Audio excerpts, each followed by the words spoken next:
मैं भारत को भारतीयता की मान्यता के आधार पर फिर से खड़ा करना चाहता हूं, उस काम में लगा हूं। हमारे शरीर को जीवन जितना आवश्यक है, नींद उतनी ही आवश्यक है। निद्रा, झोप बहुत आवश्यक है। झोप, और अगर झोप अच्छी नहीं है तो कम से कम शरीर में 50 रोग होते हैं।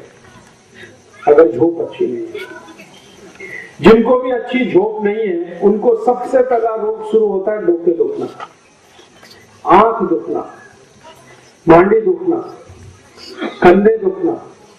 और जास्ती दिन झोप अच्छी नहीं आएगी तो और भी खतरनाक रोग होते हैं। और उनमें से एक तो रोग इतना खतरनाक होता है, मिर्गी के दौरे पड़ना, अपस्मार होना, एपिलेप्सी होना। ये सब रोग झोप अच्छी नहीं होने के हैं। तो आयुर्वेद ये कहता है कि जीवन इतना अच्छा, झोप उतनी अच्छी, झोप भी अच्छी होनी चाहिए। आप बोलेंगे अच्छी झोप कितनी होनी चाहिए?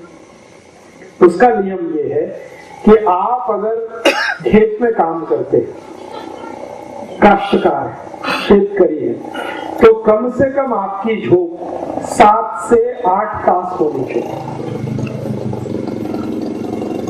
कम से कम 7 तास, जास्ती से जास्ती 8 तास, इतनी झोप आपकी होनी चाहिए।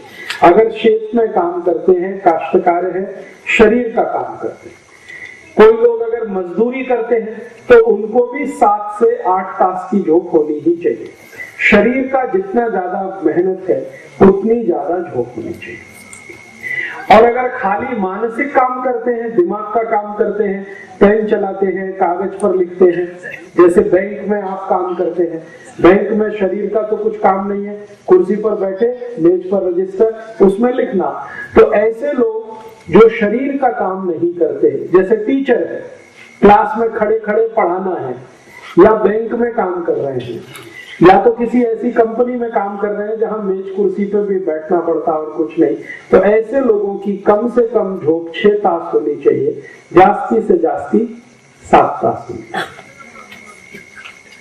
माने किसी भी स्थिति में 6 तास की झोप तो होनी ही चाहिए और जास्ती से जास्ती 8 तास की होनी चाहिए। ये किसके लिए है? बड़े लोगों के लिए।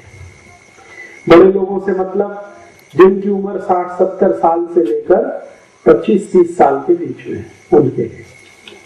और जिनकी उम्र 14-15 साल के आसपास है, 20 के नजदीक है, वो 1-2 तास जास्ती सो सकते हैं, 9 तास की झोप ले सकते हैं। और उससे भी छोटे हैं, 5-6 साल के बच्चे हैं, इनको 10 तास की झोप चल सकती है। और जो सबसे छोटे बच्चे हैं, 3 बरस से कम, उनको 12 से 14 तास की झोप चाहिए। और जो 1 बरस से कम है, उनको 18 तास की झोप चाहिए। ये है। तो बच्चे की उम्र जितनी कम है, झोप उतनी ज्यादा, उम्र जितनी ज्यादा, झोप उतनी कम। तो हम देख लें हमारी उम्र क्या है, उसके हिसाब से जोड़ लें। अब अच्छी झोप आए आपको, तो इसके लिए आयुर्वेद ने कुछ पथ्य बताया। सबसे पहला पथ्य ये है कि रात्रि को झोप लेने का समय पक्का करिए आप 9 बजे। तो 9 बजे आपको सोना है तो सुबह 6 बजे उठिए, बराबर झोप पूरी होगी।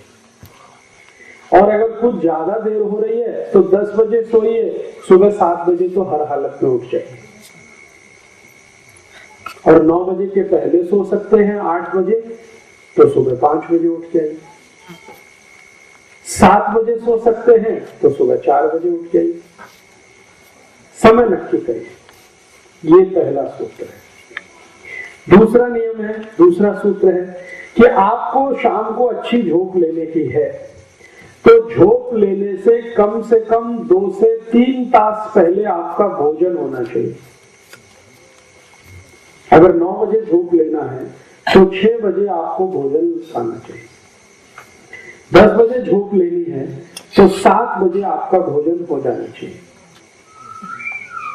ये बहुत आवश्यक है। अगर आप ऐसा करेंगे कि 10 बजे भोजन किया और सीधे झोपने के लिए लेट गए, तो जरूर आपको हृदयघात होगा, कोई नहीं रोक सकता। डायबिटीज भी होगा, कोई नहीं बचा सकता। आर्थराइटिस भी होगा। खाना खाते ही जो सोने के लिए जाते हैं उनको बहुत तकलीफ आती है। इसलिए आयुर्वेद का नियम यह है कि जब भी आपको सोना है 8 बजे, 9 बजे, 10 बजे आप तय करिए, उसके 3 तास पहले भोजन होना। ये है। मैं तो आपको एक सरल नियम बताता हूं कि शाम का भोजन आप उस समय कर लीजिए जब सूर्यास्त होता है। सूर्यास्त का समय जो है ना, शाम का भोजन कर लीजिए, फिर उसके 2-3 तास के बाद आप सो सकते हैं। तो ये नियम है। और दूसरा है कि आप जब सोने के लिए जाएंगे तो आपका जो सिर है और जो पांव है, इसको किस दिशा में रखना, ये बहुत महत्वपूर्ण है। तो जो सूर्य की दिशा है, सूर्य की दिशा माने पूर्व दिशा, पूर्व दिशा में हमेशा आपका सिर रहना चाहिए और पश्चिम दिशा में आपके पांव रहने चाहिए। ये है नियम। पूर्व में सिर, पश्चिम में पांव। और कभी कभी अगर इसमें कुछ बदल करना है तो एक ही बदल हो सकता है कि दूसरा आपको बदल करना है तो दक्षिण में सिर और उत्तर में पांव। कभी भी उत्तर दिशा में सिर करके मत सोना, नहीं तो बहुत जल्दी मृत्यु आएगी। आपको मालूम है, जिस व्यक्ति की मृत्यु हो जाती है उसका सिर हमेशा उत्तर की दिशा में किया जाता है, पांव दक्षिण में, क्योंकि उत्तर की दिशा मृत्यु की दिशा है। मरने के बाद ही व्यक्ति का सिर उत्तर में किया जाता है, जीवित रहने पे नहीं। तो इसलिए इसका याद रखना बहुत जरूरी है। पूर्व दिशा में सिर, पश्चिम में पांव, ये सबसे अच्छा है। और अगर कुछ कारणवश नहीं हो पा रहा है तो दक्षिण में सिर, उत्तर में पांव कर सकते हैं। आज ही घर में बदल कर लीजिए। आपके घर का जो बिस्तर है, अगर आप चारपाई पे सोते हैं, पलंग पे सोते हैं, तो उसका सिर पूर्व दिशा में कर लीजिए। जमीन पे सोते हैं तो सबसे अच्छा, कभी भी आसानी से बदल किया जाता है। तो अच्छा झोंक लेना है तो पूर्व में सिर करिए, ठीक है। अब उसके आगे का एक तथ्य है कि जब आप झोंक लेने के लिए लेट गए, तुरंत झोंक आनी चाहिए आपको। ये नहीं कि ऐसे ऐसे बदल कर रहे हैं, करवट बदल रहे हैं, कभी इधर कभी इधर, कभी इधर कभी इधर। बहुत लोग हैं आधा आधा तास ऐसे ही घूमते रहते हैं बिस्तर पे, झोंक ही नहीं आती। तो इसका माने कुछ रोग है आपको। तो तुरंत आपको झोंक आए, इसके लिए एक बहुत सरल पथ्य है आयुर्वेद का कि आप जैसे ही लेट गए तो ये दाहिना नाक है ना, इसको बंद कर दीजिए और बाएं नाक से सांस भरिए और छोड़िए, सांस भरिए, सांस छोड़िए, सांस भरिए, सांस छोड़िए, ऐसे करते।